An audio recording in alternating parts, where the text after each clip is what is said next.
We've got a very small group tonight, haven't we? Good evening, everybody. So good to see you here, and a very warm welcome and great thanks to Rue. And also, I'd like to welcome those of you that have been watching this online at a much later stage, many years after this April in 24. Can I ask that you keep your cameras on? And if you want to be quiet, you can have your mics open. And if you have a question, then just shout it out as you go along. If you want to use the chat, that's fine as well. If you want to put your hand up electronically, then that's fine as well. Rue will take questions as he goes along, and yeah, keep them coming. Rue, it's all yours. Thank you. Good evening and welcome to tonight's installment. Yeah, as Paul said, I spend a lot of time teaching on Zoom these days because of what happened a couple of years ago. But I prefer it if everybody stays sort of with their mics on and they can ask questions just like you're in a real room. I mean, Zoom can cope with it fine, as long as you haven't got the kids screaming in the background or you know, or your wife or husband or whatever.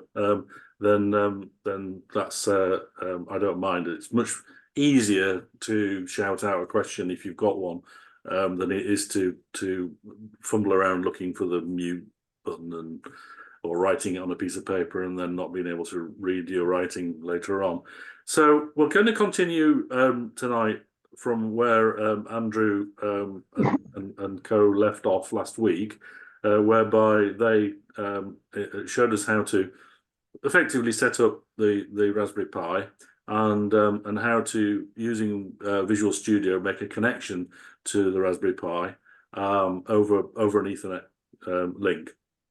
So what we're going to be looking at tonight is connecting the muon detector to the Raspberry Pi and reading the incoming data from the muon detector and writing the data into a file so that we can then in the next session next week we can look at starting to process that data. But tonight is specifically connecting to the muon detector, reading the incoming data and writing it to a file. So there's quite a lot to get in an hour. I'm going to keep it as simple as physically possible, which is using Python is you know, it is possible to keep it pretty simple. The code that we're going to write is very simplistic. There will need to be enhancements as we go, but we need to walk before we run.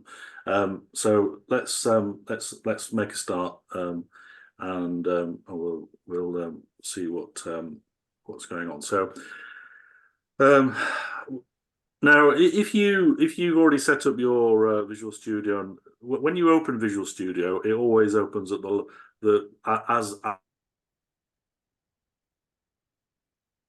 it'll basically come back to where.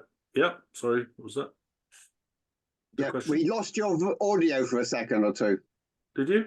Oh, I wonder if that was something to do with me moving to the desktop and the phone. Well, it's okay now. Yes, okay. Let me know if that happens again, and we'll. Yes, as Paul knows, I've been having difficulty with my audio this afternoon, but anyway, so Visual Studio will put you back exactly to where you left off. So I've got Visual Studio is sitting in the middle of my screen here, and if I double click on there, it'll basically put me back to where I last was when I shut it down. Now you'll see that it's come up and it's saying enter the password. Yeah, Rue, you're not. I don't think you're sharing your desktop. I can see it as a thumbnail at the top with everybody else's video stream. Again, then okay, right. Well, let me go to Plan B then. In which case, that one there, share. Yeah, we're seeing the OBS screen. Now that's it. Is that better now? Yeah. Sorry, I'm using OBS, but it's I've had some difficulties with it this afternoon, and one of my cameras broke, and I think I've screwed up the configuration. So we'll go back to just vanilla Zoom. Oh, actually, I've still got. Oh, I see. Yes. So if I do that, yeah, so my face is normal size at the top now.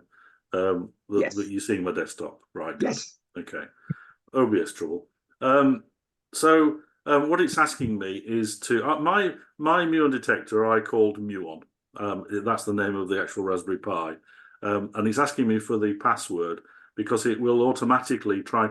You know the little. Let me just maximize this so you can all see. But in the bottom left-hand corner, I think you all know there's this sort of tool which allows it to connect to the Raspberry Pi through an extension. And as soon as I run Visual Studio, it will try and connect to my Raspberry Pi, which I called Muon, and it's asking me at the top here for the password, and the password on mine is Cosmic, so I type Cosmic in there, and it will now connect to the Pi, and it's now actually connected to the Pi, and you can see at the bottom left now down here it's got SSH Muon. So it's let me just clear that so that you can see, and it's also popped up the terminal at the bottom here, which is now showing that there's an SSH connection to the Raspberry Pi. So that's all taken care of by the extension. And if you go to extensions, which is the little building block thing at the side, it's the thing called remote SSH, which allows you to get to the Raspberry Pi. So Andrew and co did a good job of describing how that works. So that makes life very, very easy. So the connection is there as soon as you open up Visual Studio. So we've got two things now. We've got this the screen is split into two. The top half has this sort of start page on it where we can edit files and do a variety of things, and then the bottom half is at the moment a terminal. There are some other tabs on there as well. This is a tabbed component.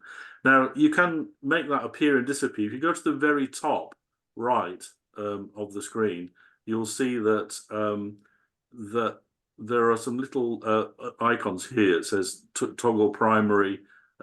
You see the one there that's got the bottom bar in it. If I click on that, you'll see that bottom bar then disappears. If I click it again, it comes back again. So if you lose it, because sometimes it will automatically remove it just to give you more space on the screen. If it disappears, just go up there and click on that icon and it'll come back again. So, and likewise, if you want to make more space for editing, you can click on there and it will remove it. So that's quite a useful, those tools at the top there are actually quite useful. I'm going to put it back again. So this is the actual connection to the Raspberry Pi. We're not going to start editing any files just yet. We're going to look basically at the Raspberry Pi itself. So at this prompt here, which is the SSH connection to the Raspberry Pi, it's basically a Linux prompt. So it responds to all of the Linux commands. So if I type, for instance, ls, which is equivalent to dir in Windows. I think dir works as well. I think it does. It works in a slightly different way. ls has color coding. Wow. And it actually is a more powerful command than dir. It does have a lot more functionality. But what that does, ls, in fact, I think you can just do l. No, you can't. You can on some Linuxes. You do ls, and it shows you the directory where you are and all of the subdirectories. Linux systems in general, when you log on as a user, and where my user is called Muon, so I'm Muon at Muon. You might have noticed that in the bar at the top. So the user Muon has a home directory, and Linux always does that. So when you log on, it always takes you to the home directory, and the home directory is basically where all your own stuff is.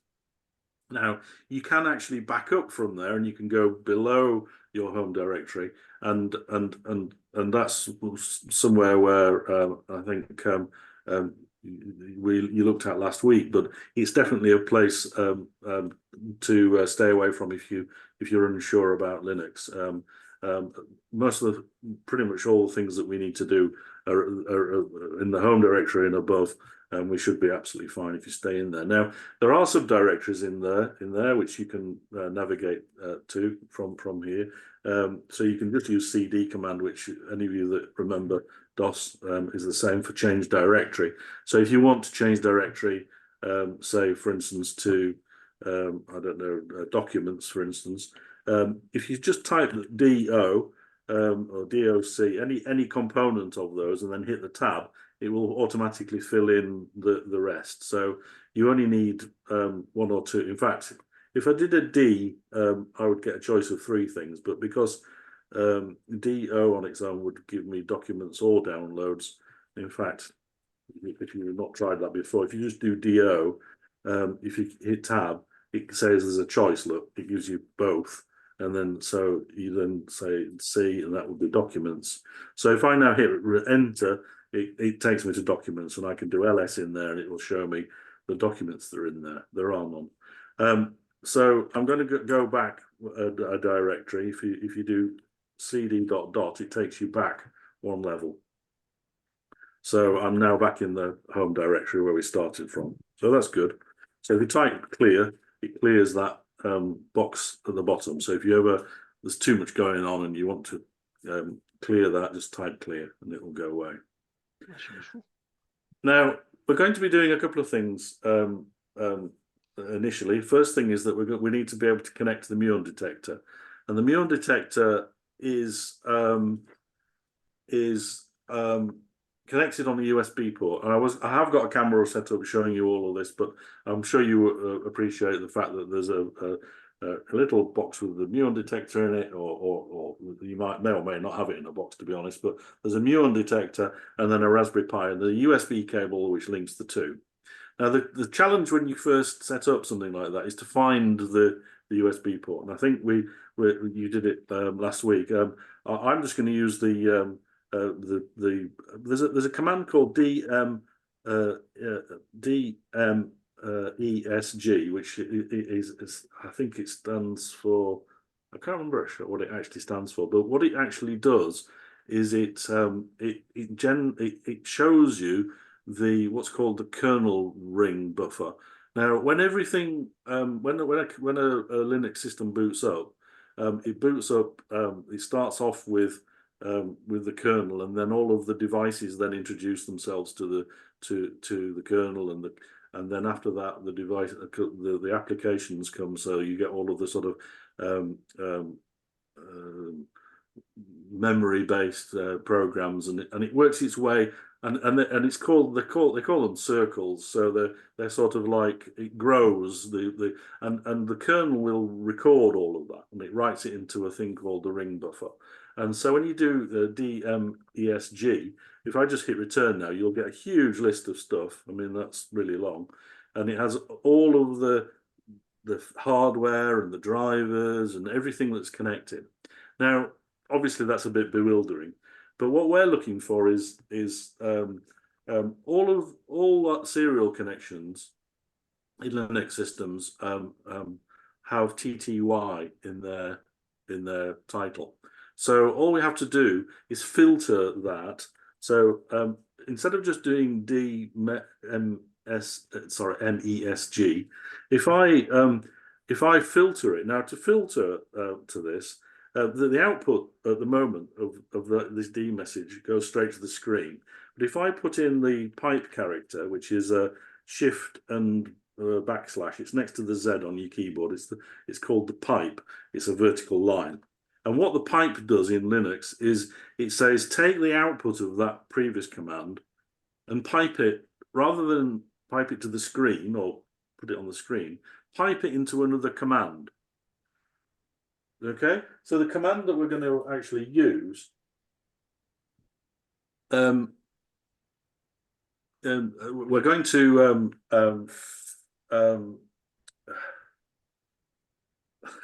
what's the word?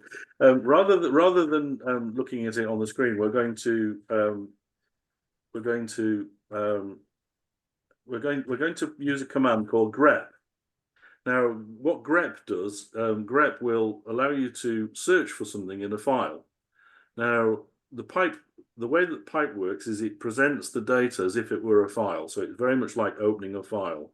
So I'm going to actually, I'm actually going to grep for the word TTY, which is the word, the letters that will appear in the entry in this section.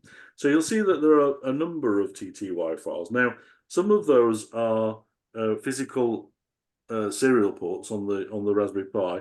Some of them are related to the keyboard and other such things.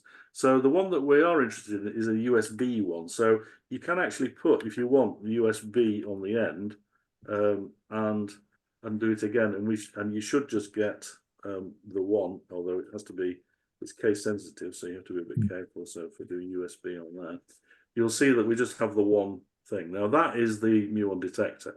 And if you want to double check that, you can pull the muon detector out, run the command again, and it will disappear, and then you plug it back in. In fact, it'll say now disconnected on that channel. So once it's seen it, it remembers where it was, and if you add it back again, it will say now it's connected or it's disconnected. It'll show you either way.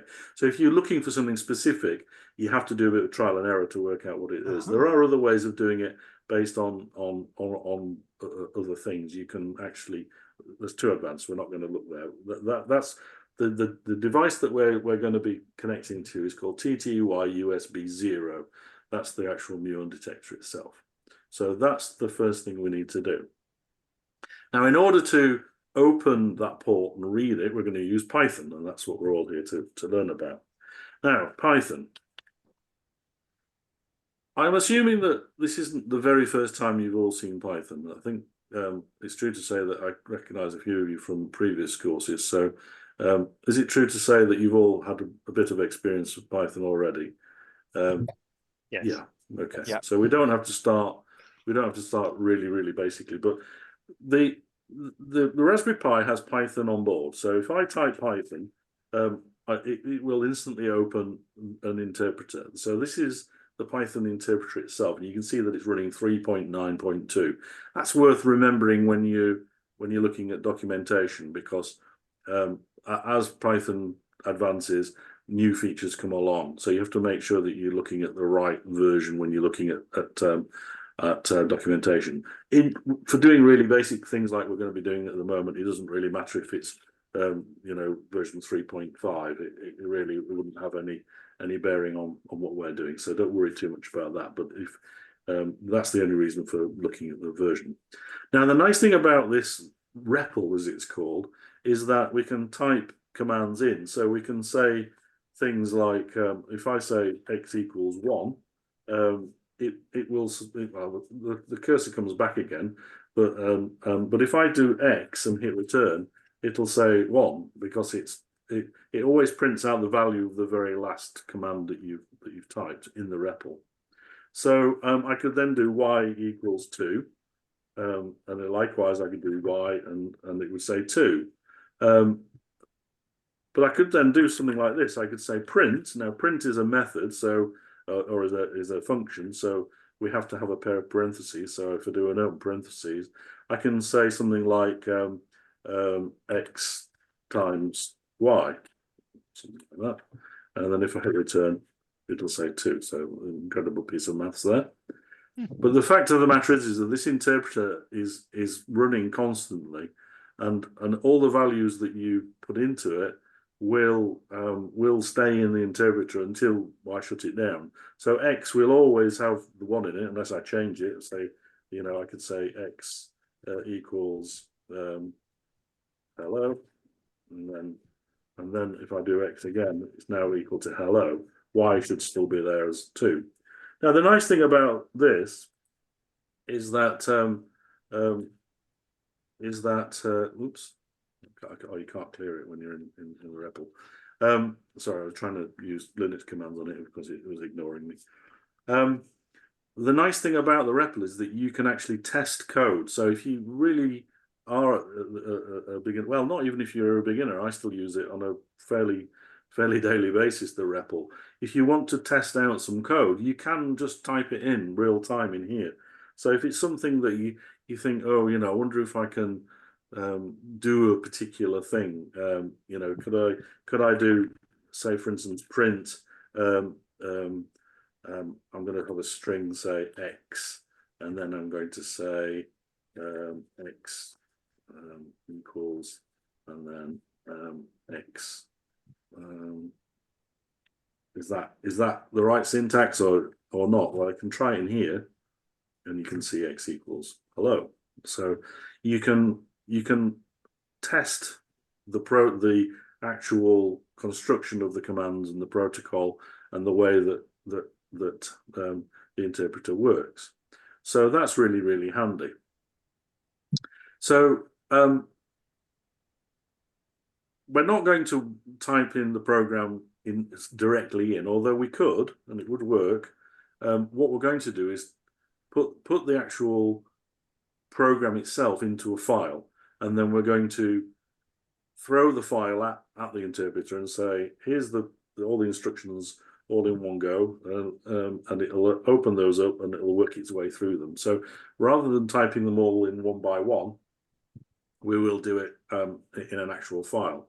As I say, you can, if you want, type them all in one by one. It's just that when you get past 2 or 3 lines of code, it starts to get a little bit less exciting. And of course, if you then want to replicate that, you've got to effectively type them all in again. However, you can use the up arrow. So the up arrow works in here as well. So if you want the previous command, you can have it. And I think you can go back through, there you go. So, you know, x equals hello. And I can print x times y.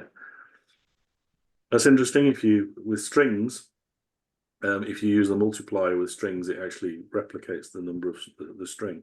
So it's basically printed out hello twice there, which is, there's lots of, that's the sort of thing that you can test in the REPL and go, "Ooh, I've just found out something that I didn't know." You know, it's a good way of experimenting because you see it happening in real time and warts and all.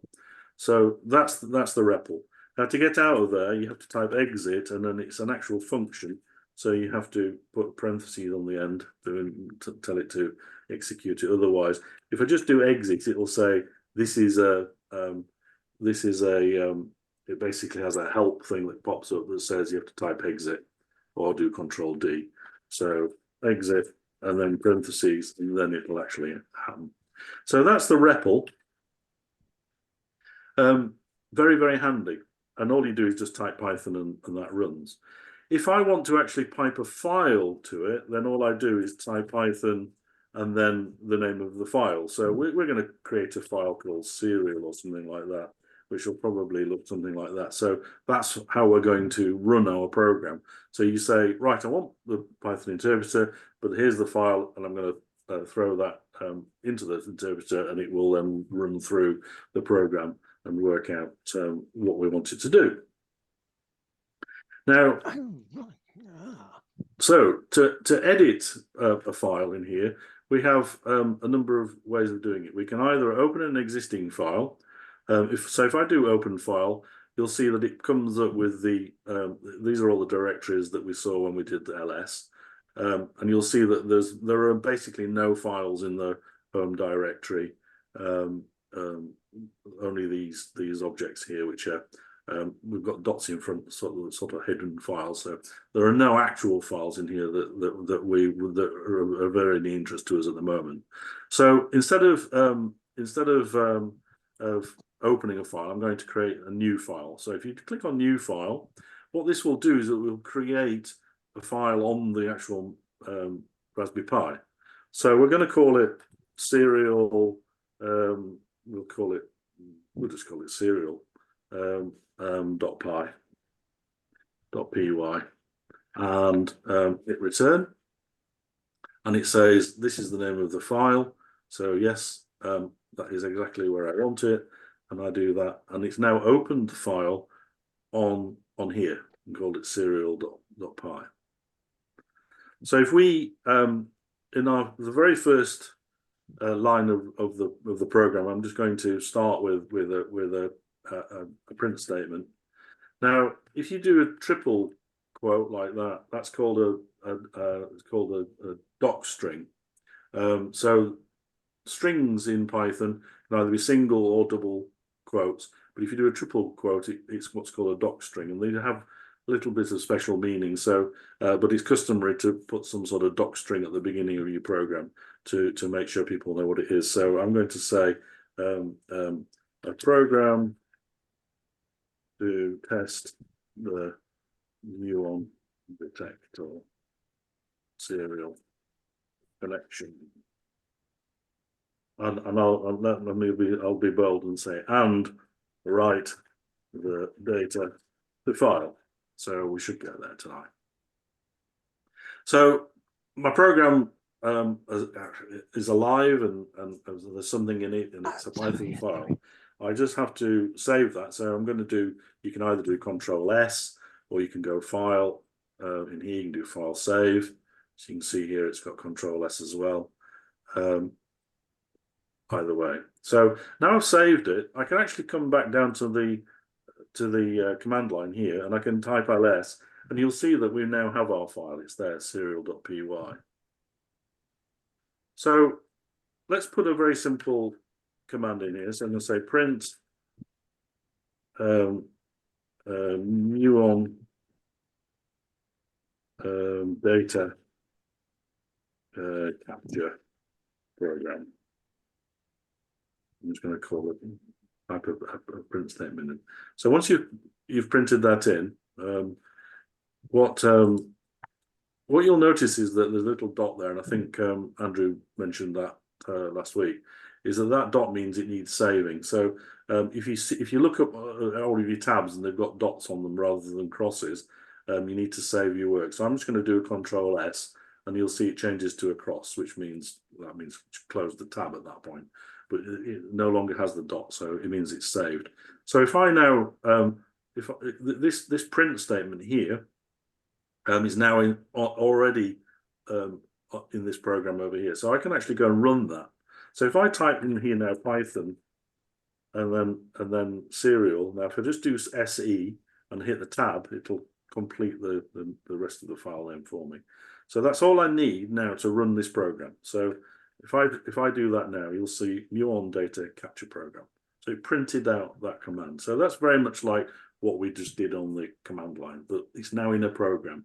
And the advantage of that is that now we can go, as long as we're in this box at the bottom, we can hit the up arrow and we can just do it again. And we can do it again. And we can do it again. We can do it whenever we like, and we can run the same piece of code over and over again. So we could schedule it to run at a certain time of the day, or we could have it triggered from some sort of input from the system or whatever. The world is your oyster with regards to when that is launched. But for me, it's going to be launched manually when I type that command in. But the up arrow, when you're testing your code like we are now, that up arrow hit return is basically how you run the program as you're going along. How are we doing for time? Oh, good, halfway. Right, let's get cracking. Now, the way that we read serial ports in Python is very easy. We use a library called serial. Now, what are libraries? Well, libraries are pre-written pieces of code which exist in the infrastructure in the background. So there are things called built-ins and there are things called non-built-ins. Now, serial is a non-built-in library, which means it isn't part of the actual core of Python.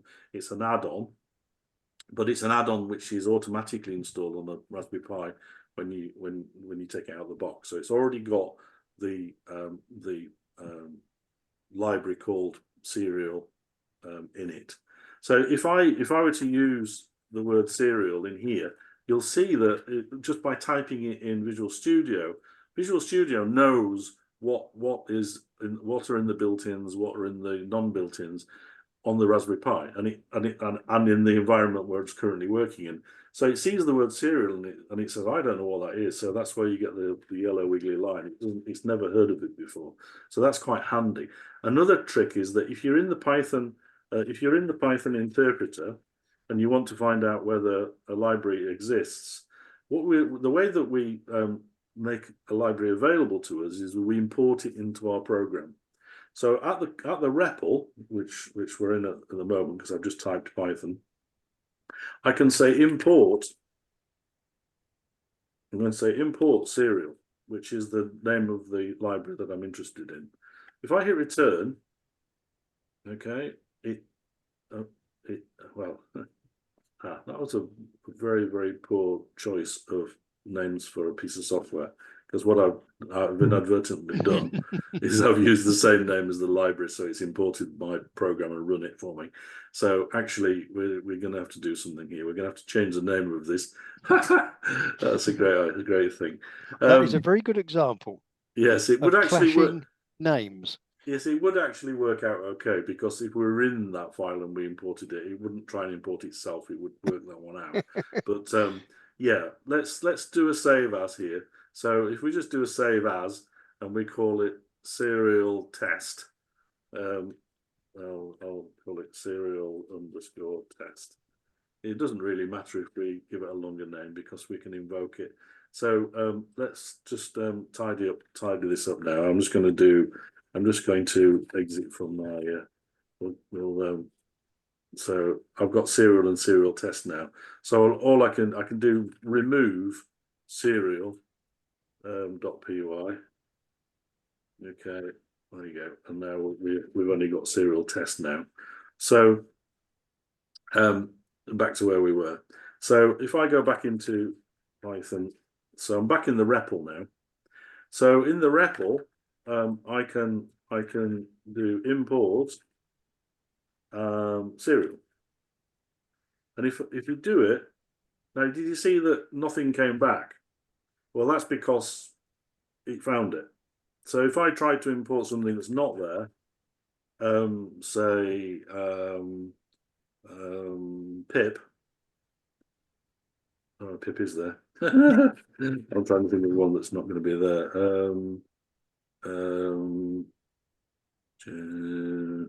Pandas? Yeah, pandas won't be there, will it? Yes, there you go. So it failed. So it said no module named pandas. But it says pandas anyway. But even if it said pandas, and pandas is the library that we're going to be using next week. So we're going to have to learn how to install that into the environment. So if you want to find out whether it's available in the environment, that's how you go about it. You just go into the REPL and do the import in there, and if it comes back like it did with serial, you know it's there. That's the simplest way of doing it. Okay, so let me just clear that. This will make a bit of a mess. So in order to use it in our program, we do import serial like that. Okay, and in fact, it's identified the fact that there we go. So we've now imported the serial library. So we can actually type serial now, and you'll see it turns green because it knows about it. And I can do a dot, and they'll have all of the. It starts to pick up all of the IntelliSense stuff that we're interested in. So that's one of the beauties of using Visual Studio over other tools is that level of documentation. Inline documentation is superb. It's really, really fantastic. So what we now know is we've got this serial library, and there is lots of documentation on the serial library if you want to go and look into it. And I suggest you probably do, because you'll use it an awful lot in the business that we're in here, because you're going to be reading a lot of things from serial ports. But in its basic form, it's really easy to use. So if we wanted to open a serial port, all we would do is we literally could do serial.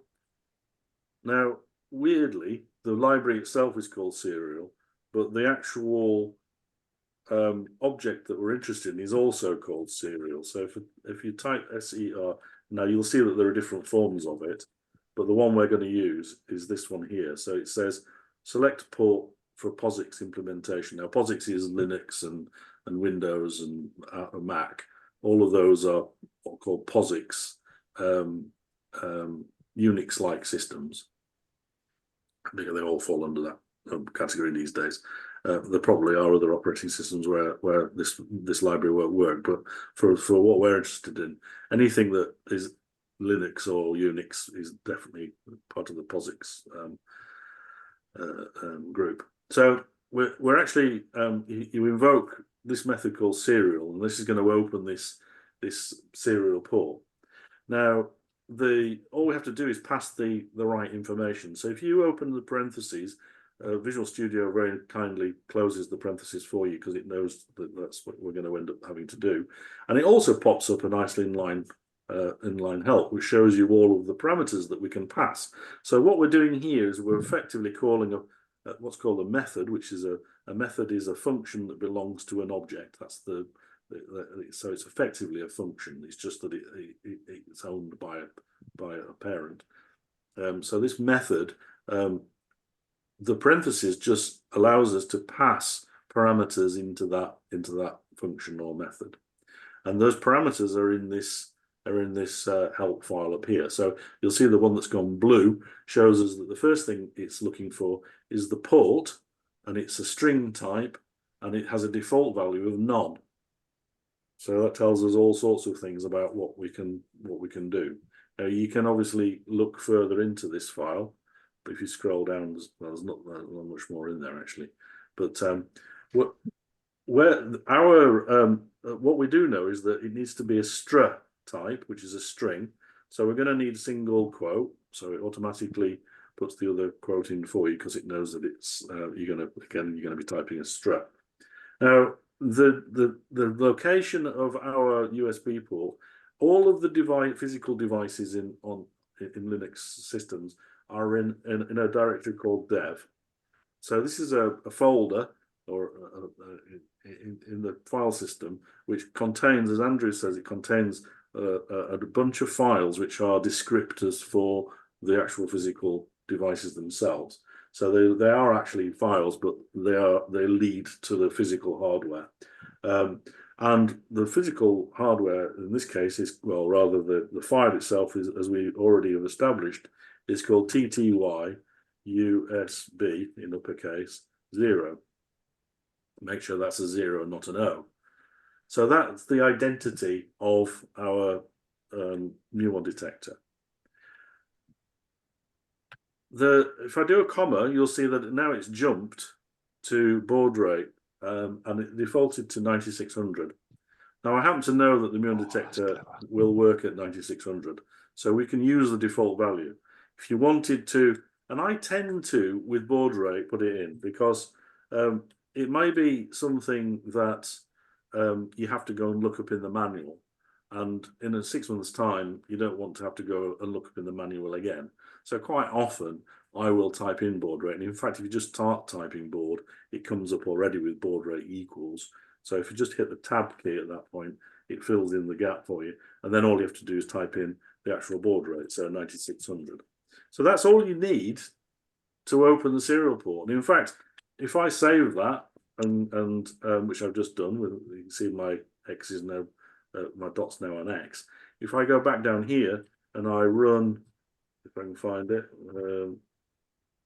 it's actually called serial test now, isn't it? .py. There we go. So if I run serial test.py, I'm going to run this, and you'll see that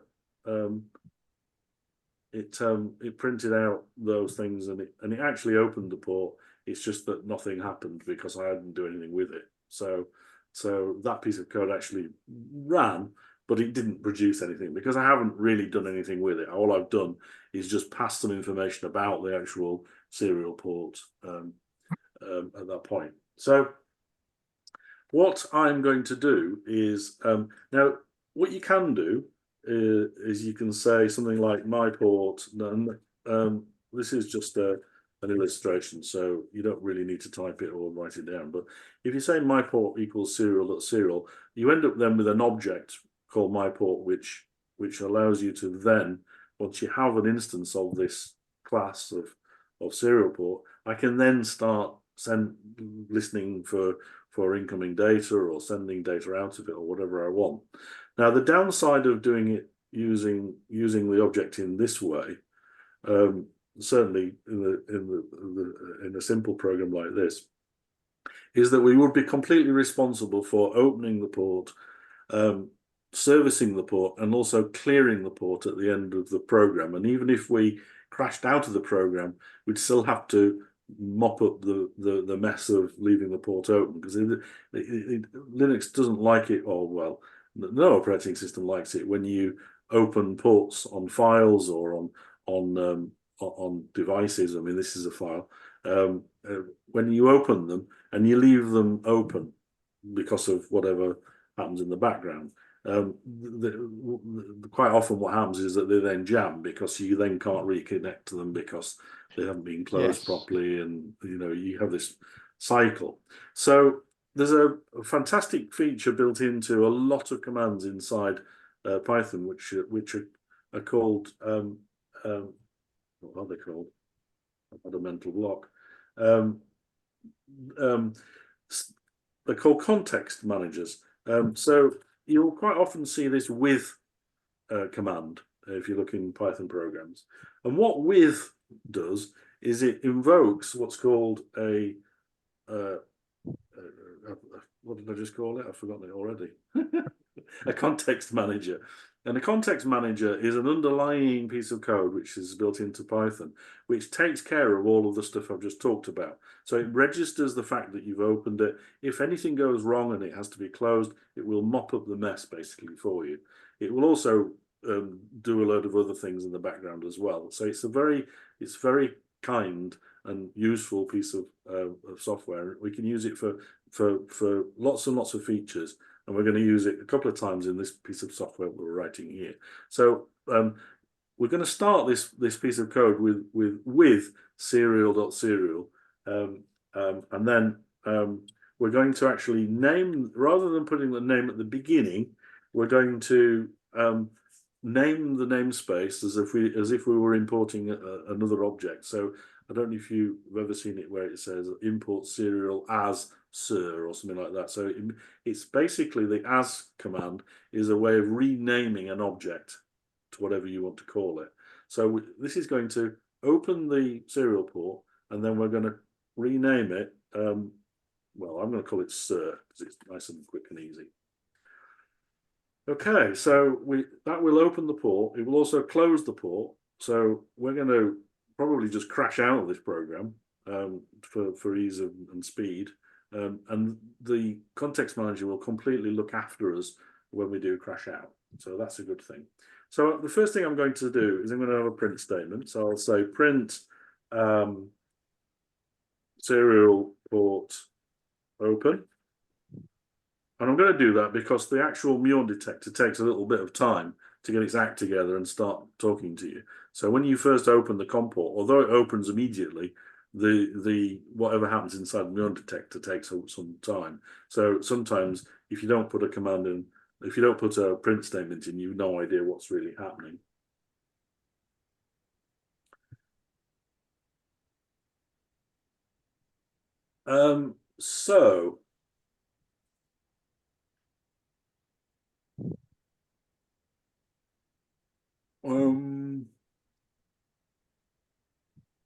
Let's, because of the time, I'm just going to move on quickly here. So I'm going to, first of all, once we've made a connection, I'm going to then start looking for carriage return and line feeds in the muon detector output data. Now, I'm not going to go and log on with a terminal. And I think actually, Andrew, did you do that last week? You went with the terminal into the muon detector, or not? I'm not sure. No. No, okay. No, I don't think we did. Well, let's just go straight for it here, because otherwise I'm going to run over, I think. So what I'm going to do is I'm going to say I'm going to have a for loop. So this is going to continue. This for loop is going to sit there looking at the serial port, and I'm going to say for line in. So line is just a word I've made up, which means a line of data. What I do know is that the muon detector sends all of its data out in lines, and those lines always end in a carriage return and line feed. So it's a sort of terminal kind protocol. So you should, if you were to connect to it with a a terminal, you would see line after line of information coming back, with every end of line has got a carriage return and line feed. So I'm going to use this word line, which is an object I've come up with the name of, and I'm going to say, if you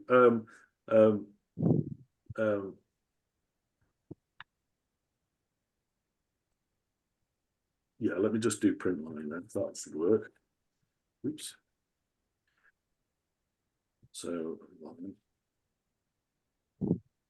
now, because you've got a carriage return line feed on it, it basically looks like an iterative object. So the for loop will just read those lines coming into the I think it will. I've shortcut my code just to get to the jugular. Let's just go and run it and see if it works. So serial port's open, so it's opened the port, and there we go. So that's the first bit of information that comes out of the muon detector, which is all of its like life history, all the settings. It then has something to do with the date, and then here's the actual data. So this is muons hitting my muon detector. We are currently being bombarded, so you can see all the data. And next week we're going to learn how to deal with this data. But what all we're doing at the moment is just printing out those lines onto the screen, and you'll see that it's printing out the actual raw data. So these are what are called byte strings. You can tell that because they've got a B at the beginning of them, which means that they're byte arrays. And you can also see the carriage return and line feed on the end with a /r/n. That's what that means. /r is a carriage return, /n is a line feed. And those are just all a single byte, but they're represented on here as with two characters. But the B is what gives it away. That means that it's an actual byte array. Now, byte arrays and serial objects are different in Python, because Python has this Unicode environment, which means that it can cope with all character sets, including Chinese, Japanese, Russian, everything. So strings are Unicode, which means that which characters can use multiple bytes. But everything that comes down a piece of wire like this is represented as bytes. So it's literally a series of bytes. And when you print it to a terminal like this, it will put B at the beginning of it if it is a byte array, and if it's a string, you will only see the quotes. And in fact, if I let me just stop this. The only way to stop this is to crash out of it. But the good thing is that the context manager will close the port for us, which is a nice thing. If we would have done it the other way, we could have been in a world of pain by now.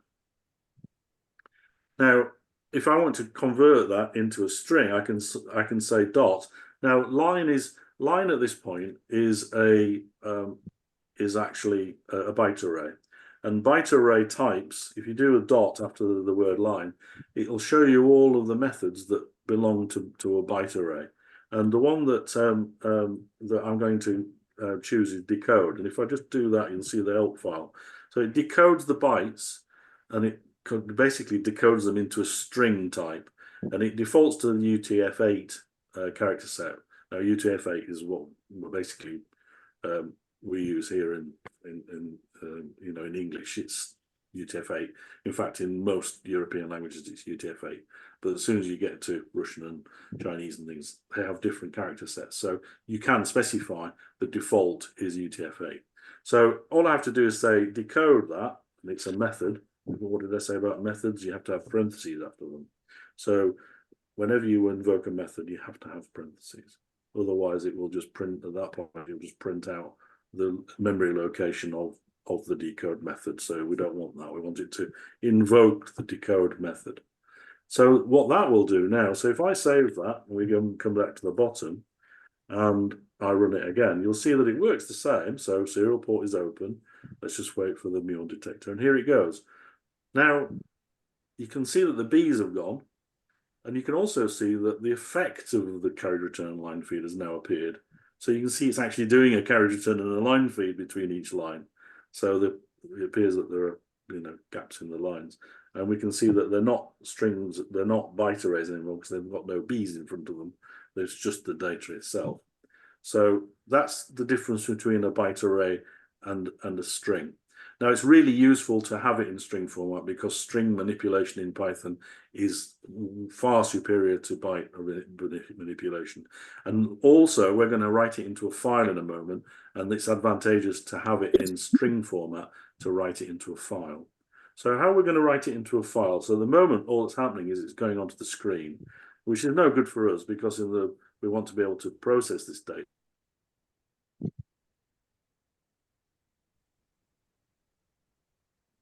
Looks like you've frozen, Rupert.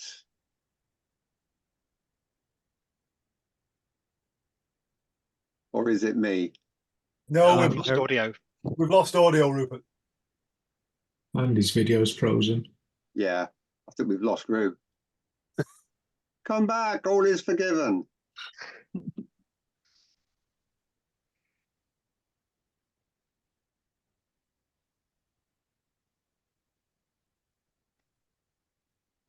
Trouble is, you don't know you've actually fallen off.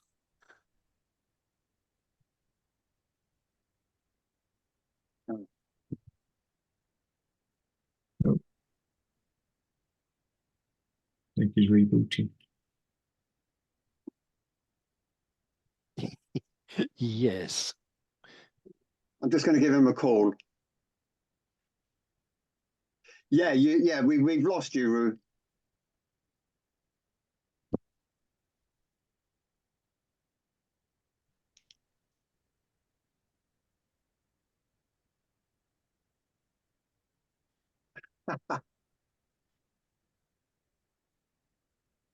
Okay, we'll let you sort yourself out. We'll be waiting.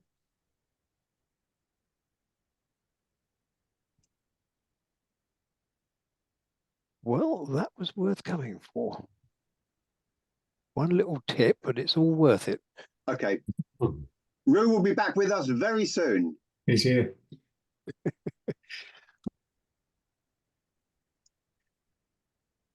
We can see you, but we can't hear you, Rupert.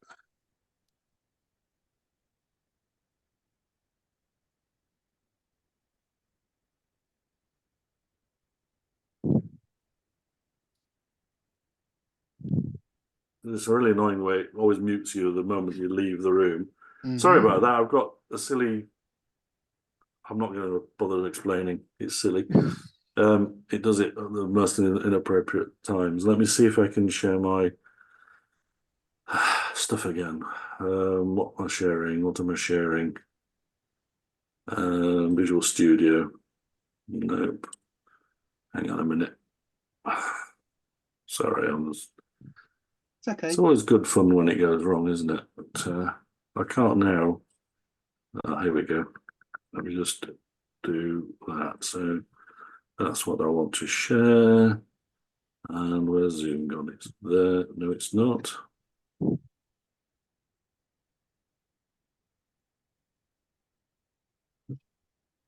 Working well, not. Zoom. No. Minimized video. I wonder where do you want to do that? Right.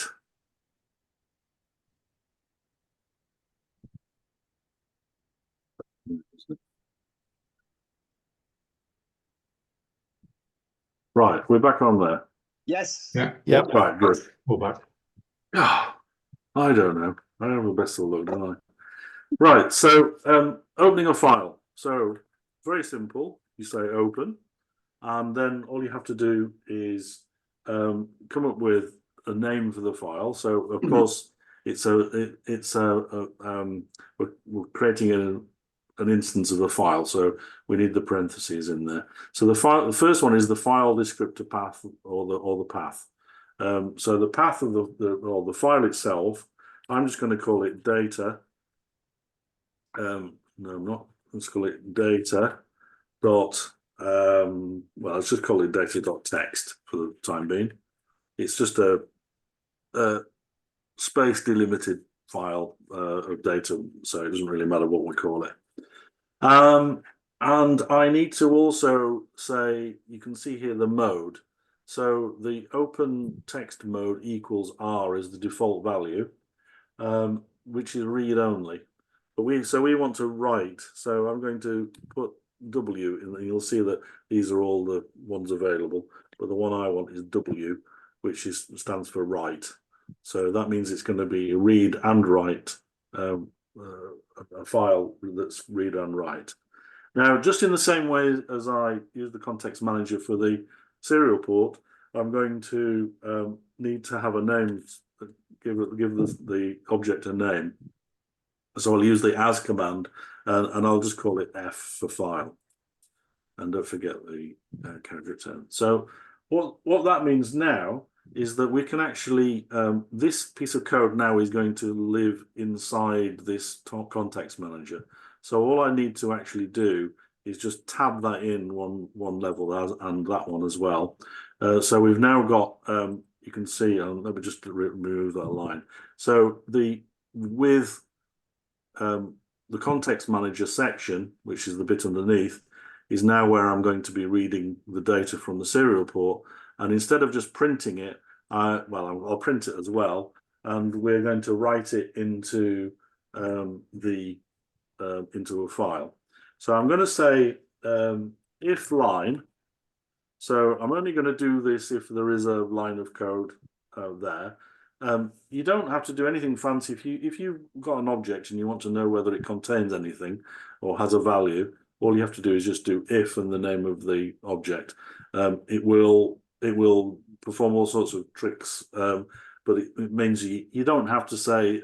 In some languages, you might do if the length of the object, if it's got more than 0 characters or something along those lines.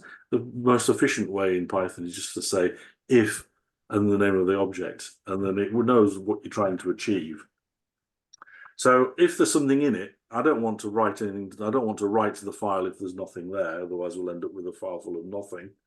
And all I'm going to do is do F, which is the name of my file, dot, and then you'll see all of the methods available to my file. My file object, as you can see, I can close it, I can do a whole number of things, but the one that I actually want to use is I want to write to the file. So if I do RW, you'll see there you go, there's write. So it gives you a little help thing there. It says what you're going to write. Well, you're going to write a string of some sort, so that's the one I'm going to choose. So because it's a method, I need parentheses always. And what am I going to write into the file? Well, I'm going to write line. Now I can't just do line because it had to be a strut type. Do you remember when we're looking at write? If I hover over it again, can you see that what you're writing has to be a strut type? And what we know about line is that it isn't a strut type. So I'm going to put .decode in there as well. Decode. There we go. And it's in parentheses on the end. I'm actually going to remove it from there because it looks better when it prints out without it.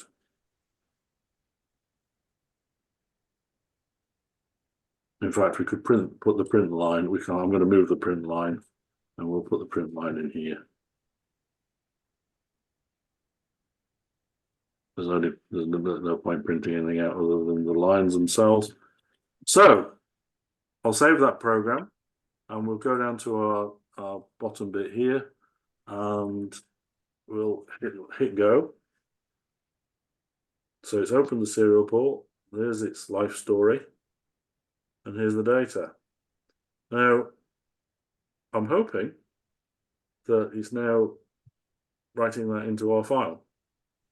And we'll be able to, in a moment, stop and go and have a look. So to stop the program, Control-C, that's how you bomb out of any program.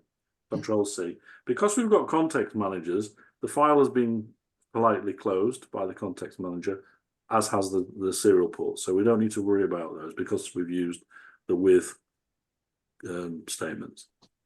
Had we done it the other way, we'd have had to have captured the interrupt, the keyboard interrupt, and then closed the files and we'd have to mop up the mess ourselves, and so there's a lot more code involved.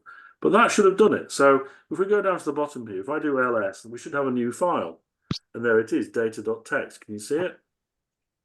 We can open that, and in fact we can open that from if we just do file open, open file, it'll pop up this here, and we should see data.txt. There it is there on the bottom, well, near the bottom.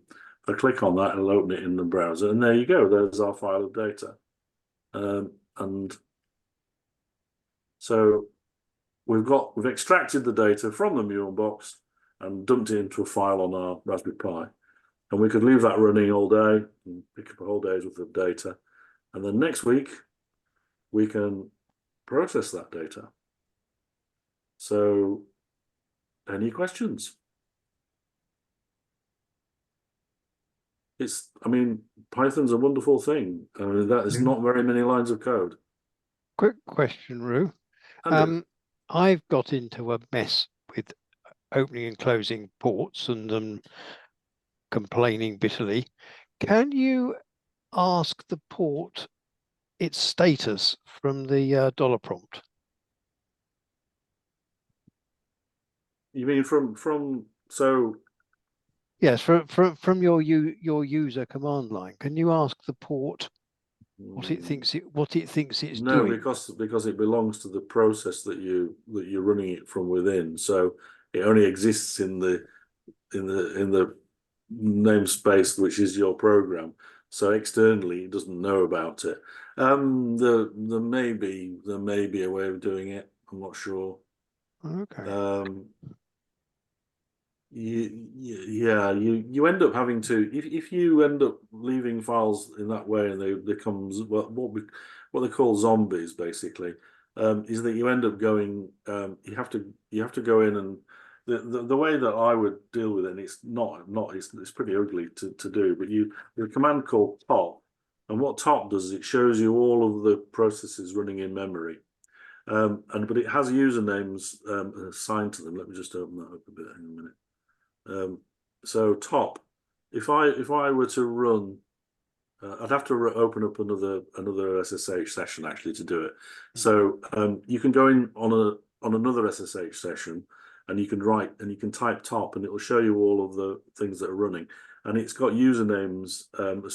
See, look, we've got muon, and then root. So these are all the things you don't want to be touching. But one of whatever we were running would be under muon, and you'd eventually find out what its ID is. See these PIDs. So once you find out what the PID is, you can then, let me just go up here. You can then type the word kill, and then you do. In fact, you just do the number, whatever the number is, and you hit return, and it will kill that process. So that's what I would do. Whether you can find out what it's actually doing or not, I'm not sure about, but I'll look into it. There might be a way of doing it. So the port which you're using that you've created within that Python process only exists for that process. Yes. Does that mean that another process can use the same physical USB port? No.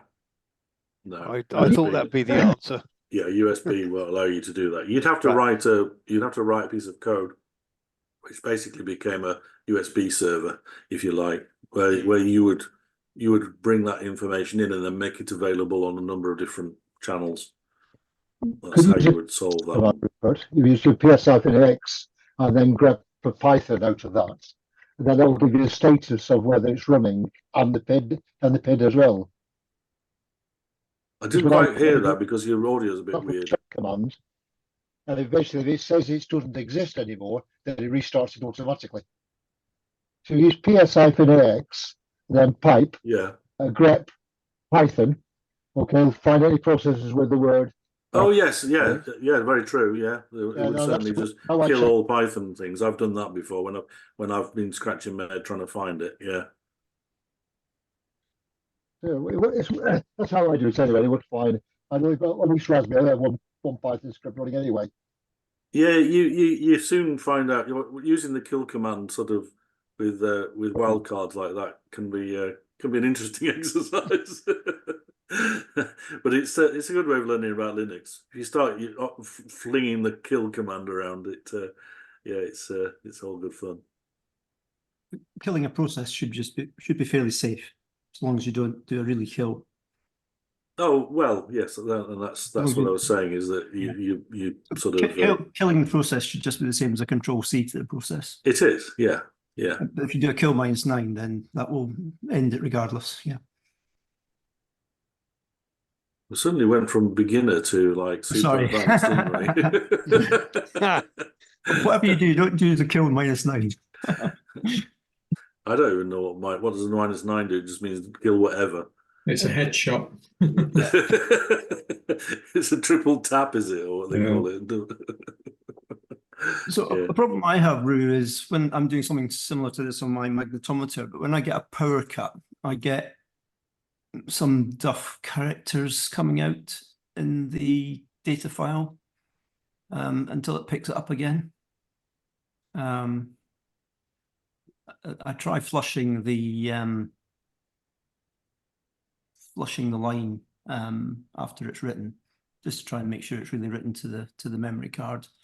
But I've never been able to satisfactorily fix these characters, so I end up removing them afterwards. So probably three little letters that probably help you there. UPS. Unfortunately, you can't always combat. I was these thinking about that actually. Yeah. Callum, you're describing something I've seen with the muon detector, is that if I have done what Bruce described, which is use the kill command to kill off a running process that's reading from the muon detector. I then make a change, restart that process, and it reads rubbish from the muon detector, or it doesn't read anything. I haven't done it, but you can put a flush command in here, and this is what I was saying when we started. This is a really rudimentary approach. What I've done here, this is because it's aimed at beginners, but you will find that exactly what you said. Now there are commands that you can put in here. So as soon as you've opened the port, you can do serial dot flush flush, and I think you have to specify. I can't remember exactly how it works, but let's just hover over it and see what it says. Oops. Yeah, but there's a flush command which allows you to flush the inputs and outputs, and that's what I would do first. So that would help that. But that's only, yeah, that they can get stuck in the UART basically. Characters get stuck in the UART, and they're not obviously, they can't get out because something went wrong, and then they're in a buffer somewhere, and then as soon as you connect, it goes, oh, I hear it, that's me, and it gives you a load of junk. But if you do the flush, it basically sets there's a reset on the UART. So that's what you would do. So there are lots of enhancements that you'd need to make to this to make it work in reality. But that's what we will do as we on week, we'll hopefully. It's a bit like one of those things, those magazines. Build a tank. Week on week, we'll send you next week. We'll send you a turret for $49.95, and once you've spent £20,000, and 10 years later, you'll have a finished tank.